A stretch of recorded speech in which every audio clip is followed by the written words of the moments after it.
Voilà, bonjour, je suis le pasteur Stéphane Caddy, bienvenue ici dans les studios d'Enseigne-moi, dans cette émission In Studio. Je suis pasteur à l'église de la Riviera à Beau-Soleil, dans le sud de la France. Et je vous salue là où vous êtes, dans toute la francophonie, que ce soit en Suisse, en Belgique, en France, en Afrique. Que le Seigneur vous bénisse, que la grâce de Dieu soit sur vous et que ces émissions puissent vous renouveler dans la foi et dans la confiance que vous avez dans le Seigneur. J'aimerais juste partager avec vous un thème pendant ces 5 sessions, ces 5 jours, sur le thème de la loyauté, la puissance qu'il y a dans la loyauté.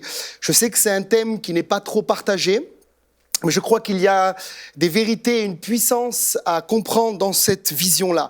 Et le titre du message, c'est « Comment une personne peut devenir déloyale ». J'aimerais juste lire avec vous un passage dans 1 Corinthiens 4, versets 1 à 2, où l'apôtre Paul dit « Ainsi qu'on nous regarde comme des serviteurs de Christ et des dispensateurs des mystères de Dieu. Du reste, ce qu'on demande des dispensateurs, c'est que chacun soit trouvé fidèle. » Je lis dans Luc 16, verset 10, que Jésus dit « Celui qui est fidèle dans les moindres choses, l'est aussi dans les grandes. Et celui qui est injuste dans les moindres choses, l'est aussi dans les grandes. » Et je lis pour terminer le Proverbe 20, verset 6, où il est écrit « Beaucoup de gens proclament leur bonté, mais un homme fidèle dans notre génération, qui le trouvera ?» Et j'espère que vous êtes quelqu'un de fidèle là où Dieu vous a placé. En tout cas, on a vu ensemble que dans ces 3 textes, il est parlé de fidélité. Et le mot fidélité, dans le grec, dans le Nouveau Testament, c'est le mot pistos, qui veut dire également sûr ou loyal. Ça veut dire qu'une personne qui est fidèle est une personne qui est aussi sûre et une personne qui est aussi loyale. La loyauté est une forme de fidélité. Le mot loyauté, dans l'hébreu, c'est le mot shalem, qui veut dire simplement entier ou complet. Ça veut dire qu'une personne loyale est une personne qui se donne entièrement, complètement pour l'œuvre de Dieu, pour une vision ou pour la vision d'un serviteur de Dieu. Et vous savez que le mot simplement shalem vient du mot hébreu shalom, qui veut dire paix. Ça veut dire qu'une personne qui est loyale va amener également dans l'atmosphère dans laquelle Dieu l'a placée, c'est-à-dire l'église locale, la famille, le lieu de travail, là où Dieu l'a mis en place, une forme de paix, une forme de confiance. Souvent, je dis qu'un pasteur, par exemple, cherche un collaborateur qui est loyal et qui va amener une forme de paix, qui va se donner entièrement, qui va se donner complètement. Et ce type de personne, vous n'avez pas peur quand vous partez, par exemple, en congé, ou vous partez vous reposer quelques jours, de lui laisser les clés de l'église, parce qu'en revenant dans la maison de Dieu, il n'y aura pas de division, il n'y aura pas de mutinerie, mais la personne va suivre la vision que le leader a donnée. J'espère vraiment que vous êtes une personne loyale dans le cadre dans lequel Dieu vous a placé. Alors, la première chose qu'on va voir ensemble, c'est envers qui va ma loyauté. C'est vrai que lorsque je parle de loyauté, j'étais souvent surpris de voir que beaucoup de personnes limitent la loyauté à la parole de Dieu et à Dieu lui-même. Alors bien sûr, je vous confirme que la première personne envers qui vous devez être loyal, c'est Dieu. Et si vous n'êtes pas loyal envers Dieu et sa parole, vous devez premièrement vous repentir et revenir au Seigneur de tout votre cœur et être embrasé pour lui, manifester le feu du premier amour, mais dire « je suis loyal » simplement envers Dieu n'est pas suffisant. Vous devez être loyal envers les personnes et l'entourage que Dieu vous a confiés. Dans le domaine du mariage, on va voir ça. Dans le domaine de l'église locale, également dans le domaine de vos amitiés. Dieu attend de vous une loyauté. Et j'aimerais avec vous voir un exemple d'un serviteur de Dieu dans la Bible qui est un homme extraordinaire, un homme qui a marqué sa génération. C'est Josué. Et Josué, on peut dire qu'il était bien sûr le serviteur de Dieu, il était loyal envers son Dieu, mais on va voir ensemble qu'il était également loyal envers l'homme que Dieu avait mis en autorité sur sa vie, c'est-à-dire Moïse. Et je vais lire avec vous quelques passages dans Nombre 11 au verset 28, où il est dit là: Et Josué, fils de Nun, serviteur de Moïse, depuis sa jeunesse. Je vous pose la question, depuis sa jeunesse. Beaucoup de gens aujourd'hui ont eu différents leaders. Les gens vont d'église en église, c'est une forme de déloyauté. Et puis un jour, ils ont un leader, le lendemain, ils ont un autre leader. On voit que Josué a été sous le leadership de cet homme qui s'appelait Moïse depuis sa jeunesse. On peut parfois être conduit par le Saint-Esprit à changer d'église, ça peut arriver. Mais je ne crois pas que c'est quelque chose qui doit arriver de manière régulière. Je vois des gens qui ont eu 1, 2, 3, 4, 5, 6, 7, 8, 9, 10 églises. Et quelque part, c'est une forme de déloyauté et ils ne sont jamais contents là où ils vont. On voit que cet homme était loyal envers Moïse depuis sa jeunesse. Je ferme la parenthèse. Deutéronome 1, verset 38 dit « Josué, fils de Nun, et Dieu dit « ton serviteur », en parlant de Josué à Moïse. Y entrera, fortifie-le, car c'est lui qui mettra Israël en possession de ce pays. Donc Dieu va dire à Moïse que Josué est son serviteur. Josué chapitre 1, verset 1. Après la mort de Moïse, serviteur de l'Éternel, l'Éternel dit à Josué, fils de Nun, serviteur de Moïse. Donc on voit encore une troisième fois que Josué est le serviteur, bien sûr, de l'Éternel, mais il est aussi le serviteur d'un homme qui s'appelle Moïse. Exode 33, verset 11. L'Éternel parlait avec Moïse face à face, comme un homme parle à son ami. Puis Moïse retournait au camp, mais son jeune serviteur, encore une fois, il était le serviteur de Moïse, Josué, fils de Nun, ne sortait pas du milieu de la tente. Et enfin, un dernier passage dans Josué 24, verset 29, et ce passage est à la fin de la vie de cet homme de Dieu qui s'appelait Josué. Et voilà ce que Dieu va dire. Après ces choses, Josué, fils de Nun, serviteur de l'Éternel, mourut âgé de 110 ans. Voilà que cet homme arrive à la fin de sa vie. Et Dieu va déclarer maintenant qu'il est le serviteur, non plus de Moïse, mais le serviteur de l'Éternel. Et aujourd'hui, beaucoup de gens veulent être serviteurs de l'Éternel. Ils désirent le titre d'apôtre, prophète, pasteur, serviteur de l'Éternel, mais ils n'ont jamais été sous le leadership de quelqu'un. Ils n'ont été jamais appelés serviteurs d'un ministère. On a vu ensemble très clairement que Josué a servi la vision de Moïse avant de servir sa propre vision. Et je suis tellement étonné de voir des gens qui n'ont jamais été loyaux envers quelqu'un, envers un homme de Dieu, et qui démarrent dans le ministère, ils veulent démarrer une église, ils veulent démarrer un groupe, ils veulent démarrer une vision, et ils n'ont jamais été loyaux envers un homme de Dieu. Souvent, je prends cet exemple, vous savez, je suis pasteur, depuis plus de 10 ans, et j'ai rarement vu quelqu'un, après avoir été baptisé d'eau, me dire, pasteur, mon appel à moi, c'est de te servir, de servir la vision de ton église, de servir ton ministère. La plupart des gens que nous baptisons viennent me voir et me disent, pasteur, j'ai un appel de la part de Dieu, je suis un homme de Dieu, Dieu a mis sur moi une onction et je n'en doute pas, je ne remets pas ça en question, mais ils me disent tous, maintenant je dois démarrer ma vision. Et j'ai envie de leur dire, comme Josué l'a fait avec Moïse, arrêtez-vous un instant. Servez la vision d'un homme de Dieu, comme Élisée qui a lavé les mains d'Élie. Soyez loyal envers la personne, les autorités, le ministère que Dieu a mis en place sur votre vie. Et quand viendra le temps de Dieu, vous rentrerez dans votre propre champ à vous, dans votre propre vision, dans votre propre appel et dans votre propre ministère. Mais je crois qu'il y a des étapes à ne pas brûler. Je crois que l'une des raisons pour laquelle, et c'est dramatique, les églises ne grandissent pas en France. Personnellement, je crois vraiment que Dieu veut que les églises puissent grandir et Dieu désire dans toute la francophonie qu'il y ait des grandes églises, comme dans le livre des Actes, on voit qu'ils étaient 3000, 5000, etc.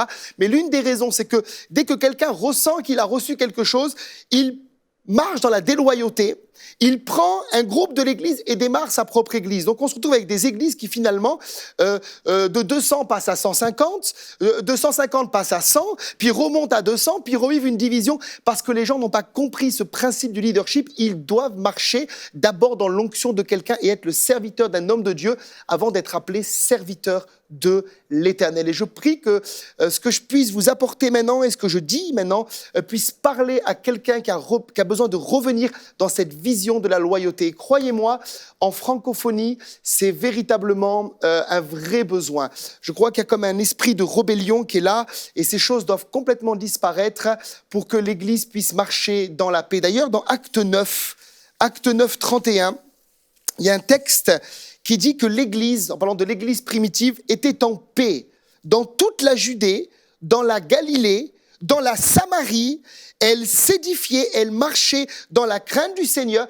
Et le résultat direct, c'est qu'elle grandissait ou qu'elle s'accroissait par l'assistance du Saint-Esprit. Ça veut dire que le Saint-Esprit va agir et amener une croissance d'Église dans une atmosphère de paix ou une atmosphère de loyauté. La déloyauté n'est pas quelque chose qui va permettre au Saint-Esprit d'agir. Quand il y a une atmosphère de division, une atmosphère de déshonneur, une atmosphère de déloyauté, le Saint-Esprit n'est pas à l'aise pour travailler et pour convaincre de péché, de justice, de jugement, mais il y a comme un chaos qui est là. Voilà pourquoi l'Église francophone doit marcher dans la loyauté. On va voir ensemble, et je vous rappelle que c'est le titre de mon message. J'ai donné comme titre « Comment une personne peut devenir déloyale ». Et j'aimerais voir avec vous quelques étapes qui amènent une personne qui marchait dans la loyauté, comme Josué a marché dans la loyauté envers Moïse, à devenir déloyale. Je crois et j'ai observé, au travers les années de ministère, qu'une personne ne tombe pas dans la déloyauté facilement du jour au lendemain. C'est-à-dire que j'ai relevé quelques points, on va le voir ensemble. Il y a ce qu'on appelle des étapes de déloyauté. Et vous trouvez ça dans la parole de Dieu à travers plusieurs personnages. Je pense à Absalom, je pense à Judas, je pense à Joab, je pense à Adonijah, je pense à Chiméi, qui étaient des gens loyaux envers le leadership que Dieu avait établi sur leur vie et qui ont suivi ce qu'on appelle des étapes de déloyauté. Et ils se sont rebellés, ils sont allés jusqu'à ce qu'on appelle la rébellion ouverte et ils sont quittés, ils ont parti, ils ont pris avec eux des personnes qui étaient mises en place. La première étape de déloyauté, je l'ai appelée l'indépendance. Et je vous pose la question, vous qui nous regardez, êtes-vous une personne indépendante ? L'indépendance, c'est parfois quelque chose d'assez subtil. Par exemple, j'ai remarqué que quelqu'un d'indépendant est quelqu'un qui est dans l'église locale, elle est dans la maison de Dieu, elle est dans le groupe, mais bien que cette personne soit dans le groupe, elle ne se soumet pas aux règles et aux lois de l'organisme dans lequel Dieu l'a placée. Par exemple, cette personne-là fait tout ce qu'elle veut en dehors du principe d'autorité qui a été mis en place. Par exemple, le pasteur va dire, cette semaine, l'église se réunit pour un jeûne et prière mercredi. Et cette personne qui est indépendante, donc je rappelle qu'une personne indépendante, elle peut être physiquement présente, mais indépendante dans son cœur. Et cette personne-là va dire au pasteur, par exemple, moi, pasteur, je ne verrai pas jeûner mercredi parce que j'ai déjà jeûné vendredi. Et elle va amener comme une atmosphère d'indépendance et de déloyauté autour d'elle. Le pasteur principal va également convoquer les leaders. Par exemple, cette personne s'occupe, je ne sais pas, du ménage, elle est responsable du ménage ou responsable de l'école du dimanche. Et le pasteur va dire, on se réunit maintenant pour une réunion de leaders. Et cette personne ne va pas venir à la réunion de leaders. Sur 4 réunions de leaders dans l'année, elle va choisir seulement une réunion sur les 4. Elle est physiquement présente, mais elle est spirituellement indépendante. Et j'espère de tout mon cœur que je ne parle pas de vous aujourd'hui. J'aimerais juste te dire une chose pour les personnes indépendantes. Si vous êtes dans une organisation, dans un organisme, dans une église locale, si vous êtes indépendant, vous devez alors quitter le groupe. C'est-à-dire que toute personne qui ne se soumet pas aux règles et aux lois d'un organisme ou d'une organisation ne peut pas rester dans le groupe. Parce qu'au bout d'un moment, les choses ne fonctionneront pas. Si vous êtes quelqu'un d'indépendant, alors vous devez quitter, mais vous ne pouvez pas rester avec un esprit d'indépendance parce que vous allez contaminer l'atmosphère. Et il y a un homme de Dieu qui... Je pense c'était à la base un homme de Dieu, mais qui a dévié dans l'indépendance, c'est Joab. Et on voit que Joab, c'est un exemple biblique extraordinaire dans 2 Samuel 3, verset 20. Il y a un texte où il est écrit « Il arriva auprès de David à Hébron, en parlant d'Abner, accompagné de 120 hommes, et David fit un festin à Abner et à ceux qui étaient avec lui. » Regardez bien maintenant. 2 Samuel 3, versets 26 et 27. « Et Joab, après avoir quitté David, envoya sur les traces d'Abner des messagers qui le ramenèrent depuis la citerne de Sira. David n'en savait rien. Méfiez-vous des gens qui font des choses derrière le dos des leaders, des réunions cachées, etc. Et le leader ne sait rien, c'est une forme de déloyauté. Lorsqu'Abner fut de retour à Hébron, Joab le tira à l'écart au milieu de la porte, comme pour lui parler en secret. Et il le frappa au ventre et le tua pour venger la mort d'Asaël, son frère. Qu'est-ce qui se passe dans ce texte ? Il est parlé du roi David, qui était le leader en Israël établi par Dieu. Il avait une onction royale. Et la Bible parle de son bras droit qui était Joab. Normalement, Joab, en tant que personne sous l'autorité de David, n'était pas indépendante. Elle devait suivre la vision du leader qui était David. Mais dans ce cas-là, il avait un compte à régler avec un homme qui s'appelait Asaël. Et il va le tirer à l'écart, alors que David ne savait rien, et il va régler ses comptes. C'est une forme de déloyauté. Bien sûr, Joab va aller plus loin. Parce que souvent, les personnes déloyales ne s'arrêtent pas là, mais elles vont plus loin dans leur rébellion. on voit qu'il va manifester la déloyauté par rapport au fils de David qui s'appelait Absalom. Dans 2 Samuel 18, verset 5, le roi va parler. Il dit, le roi donna cet ordre à Joab, à Abishai et à Itaï, pour l'amour de moi, doucement avec le jeune Absalom. Et tout le peuple entendit l'ordre du roi à tous les chefs au sujet d'Absalom. Donc tout le peuple, y compris bien sûr Joab. Et dans 2 Samuel 18, verset 12, il y a un homme qui va dire à Joab,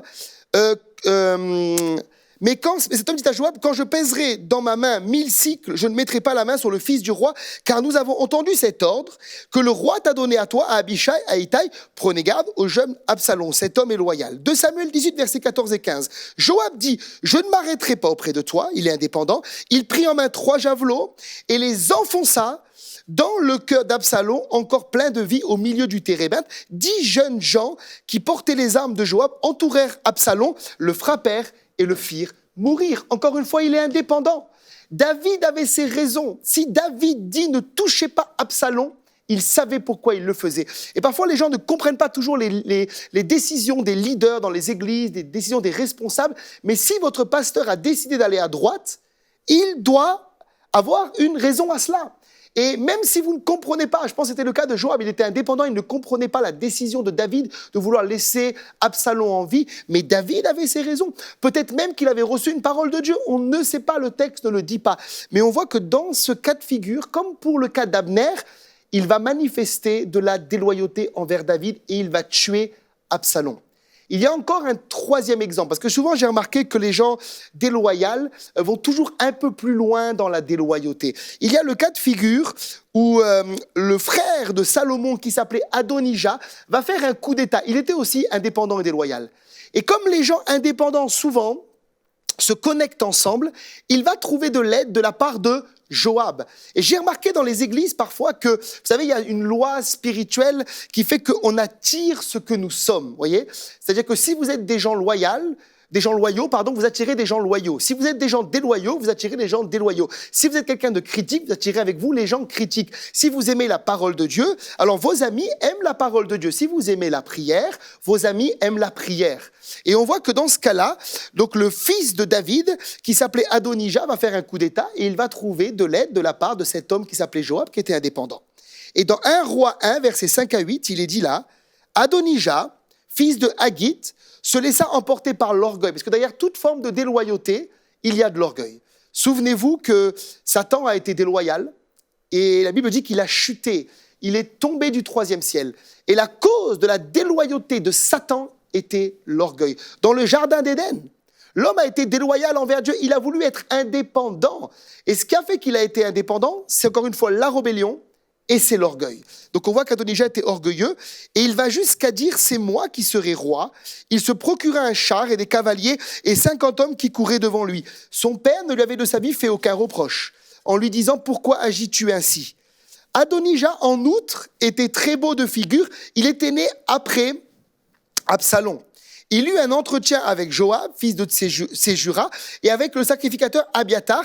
Donc on voit qu'il y a de la politique. Souvent, quand il y a les gens déloyaux qui se réunissent, ils font de la politique. On verra ça dans un autre message. Ils se réunissent, ils embrassent son parti. Et dans ce cas de figure, Joab va encore être là. Êtes-vous de ceux qui partagez votre vie avec les gens déloyaux ? Ou quand dans votre église locale, quelqu'un se lève contre l'autorité, vous mettez un terme à cette rébellion. Et on voit que dans ce cas de figure, les choses vont mal se passer puisque Salomon va intervenir. D'abord, il va dissiper la rébellion, puis plus tard, on verra que Joab, Adonijah, tous les gens rebelles vont être éliminés et le trône de Salomon va être très affermi. Ça veut dire qu'au temps de David, il était affermi, mais au temps de Salomon, il était très affermi. Et ce qui est intéressant, c'est que David va dire à Salomon, à la fin de sa vie, il est à la fin de ses jours, il est prêt à mourir, à rentrer dans le royaume de Dieu, et il lui dit, avant de mourir, souviens-toi de Chiméi, souviens-toi d'Adonijah, souviens-toi de Joab pour les éliminer.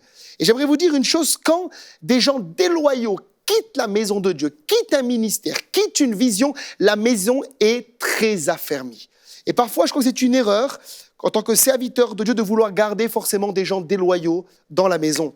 Et je crois que quand le Seigneur permet que ces gens soient manifestés et partent, c'est jamais avec bonheur, c'est jamais avec joie. Nous aimons les gens, nous sommes tristes pour chaque personne qui quitte la maison de Dieu.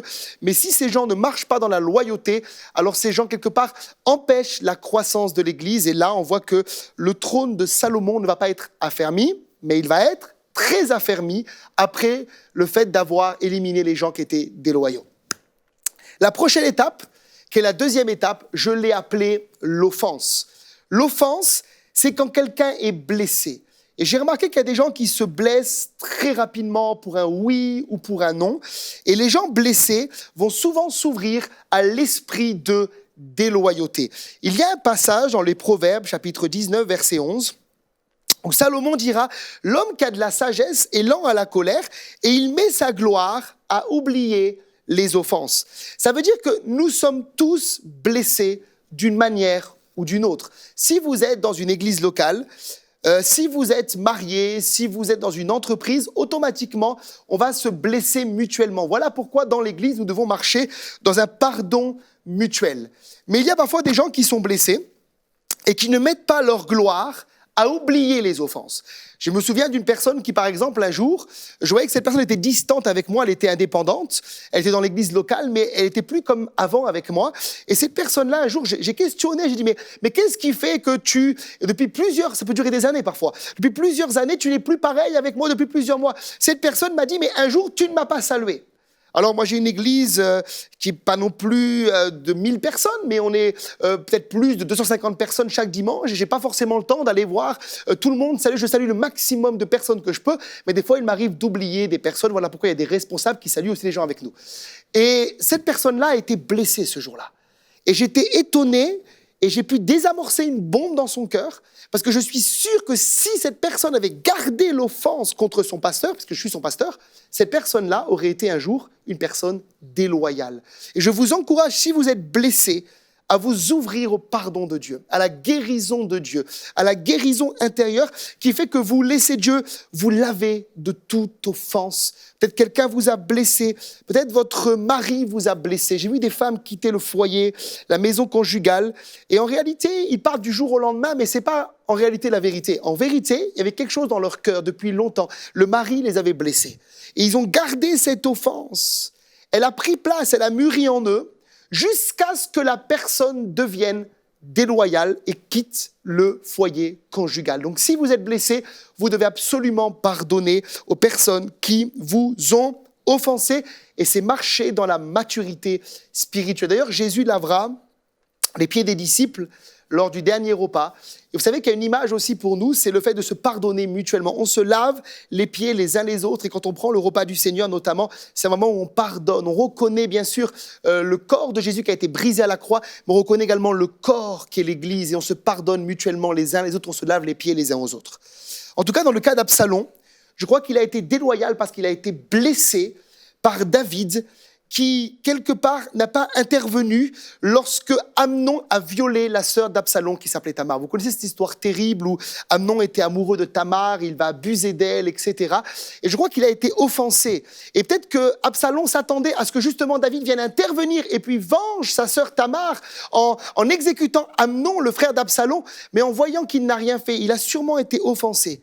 Et il a continué dans son étape de déloyauté. Pardonnez si quelqu'un vous a fait du mal. La dernière étape, c'est la passivité. La passivité, c'est quand quelqu'un, maintenant qui est offensé, commence à ne plus participer aux activités de l'église locale dans laquelle Dieu l'a placé. Cette personne est assise et ne fait plus rien. Moi, je me méfie toujours des personnes qui viennent me voir et qui me donnent des lettres de démission. Par exemple, je démissionne de l'école du dimanche, je démissionne de mon poste, de la louange. Mais je reste dans l'église, pasteur. Oui, mais pour combien de temps ? Si tu prends une décision d'être passif, c'est que quelque part la déloyauté a commencé à toucher ton cœur. C'est la troisième étape de la déloyauté. Et souvent, ces personnes vont commencer à observer et elles vont chercher un moyen, on verra, c'est la prochaine étape qui s'appelle la critique, un moyen pour dire cette église ou cette vision ne correspond plus à ce que j'ai besoin. La Bible dit clairement dans le Proverbe 18, verset 1, « Celui qui se tient à l'écart cherche ce qui lui plaît et il s'irrite contre tout ce qui est sage. » Quand vous êtes actif dans la maison de Dieu, quand vous travaillez pour le Seigneur, quand vous travaillez dans la vigne du Seigneur, vous n'avez pas le temps de dire les choses ne vont pas ci, les choses ne vont pas là. Vous êtes quelque part en train d'avancer et vous oubliez les choses qui ne vont pas. Mais les gens passifs qui s'arrêtent de travailler sont des gens qui vont rapidement passer à l'étape de la déloyauté et la quatrième étape qui sera, on verra, la critique. Souvent, quand je prêche, j'observe les gens qui sont passifs. Les gens qui, par exemple, ne disent pas Amen. Les gens qui n'applaudissent pas quand toute l'église applaudit. Quand je fais des réunions de leaders, j'observe si un leader prend des notes ou pas dans ce que je dis.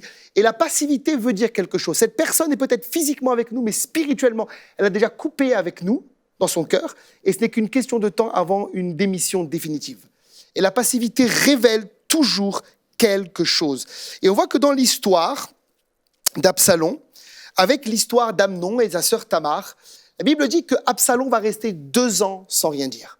Donc le viol a lieu, et pendant 2 années, il ne dit absolument rien.